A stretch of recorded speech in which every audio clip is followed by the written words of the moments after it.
Omni மற்றும் மாவட்டங்களில் இயக்கப்படும் தனியார் பேருந்து கட்டணம் விரைவில் உயர்வு என்ற தகவல் வெளியாகியிருக்கிறது. தனியார் பேருந்துகளுக்கான கட்டண உயர்வு விவரம் விரைவில் வெளியிடப்படும் என்ற தகவலும் கிடைத்திருக்கிறது. அரசு பேருந்துகளுக்கான பயண கட்டணத்தில் எந்த மாற்றமும் இருக்காது என்ற தகவல் கிடைத்திருக்கிறது. மேலும் விவரங்களை செய்தியாளர் தாயுமானவன் வழங்கிட கேட்கலாம். தாயுமானவன் வணக்கம். இந்த விலையேற்றத்திற்கான காரணம் என்ன?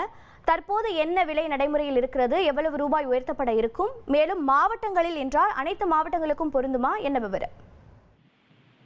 டீசல் செலவு மற்றும் உதிரி பாகங்களுடைய விலை உயர்வுக்கேற்ப பயண கட்டத்தை உயர்த்த தனியார் பேருந்து சங்கங்கள் வழக்கு ஒன்றை தொடர்ந்திருந்த ஒரு சூழல்ல அந்த வழக்கின் எதிரொலியின் காரணமாக தமிழகத்துல மாவட்டங்களுக்கு இடையே மற்றும் பிற மாவட்டங்களுக்கு இடையே இயக்கப்படக்கூடிய தனியார் பேருந்துகளுக்கான கட்டண உயர்வு விபரம் என்பது விரைவில் வெளியிடப்பட இருப்பதாக தகவல் என்பது வெளியிடப்பட்டிருக்கிறது.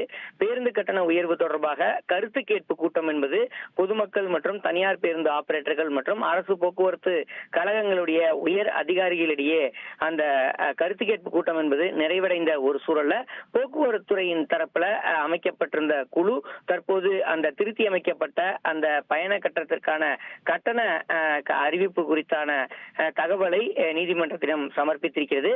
அதன் அடிப்படையில கட்டண உயர்வுக்கான அறிவிப்பு விரைவில் வெளியாக இருப்பதாக தகவல்கள் வெளியிடப்பட்டிருக்கிறது. குறிப்பாக தனியார் ஆம்னி பேருந்துகள் மற்றும் தனியார் மாவட்டங்களுக்கு இடையே இயக்கப்படக்கூடிய பேருந்துகள் மற்றும் பிற மாவட்டங்களுக்கு இடையே இயக்கப்படக்கூடிய பேருந்துகளுக்கு மட்டுமே இந்த கட்டண உயர்வு என்பது இருக்கும் என தகவல் என்பது வெளியிடப்பட்டிருக்கிறது.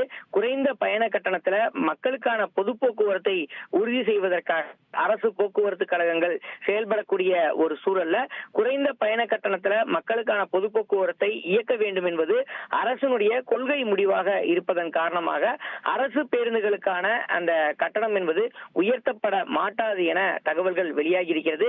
அரசு போக்குவரத்து கழகங்களுக்கு ஏற்படக்கூடிய கூடுதலான இயக்க செலவுகளை சமாளிப்பதற்கு போக்குவரத்து கழகங்களுக்கு அரசே நிதியுதவி அளிக்கும் எனவும் தகவல்கள் வெளியிடப்பட்டிருக்கிறது.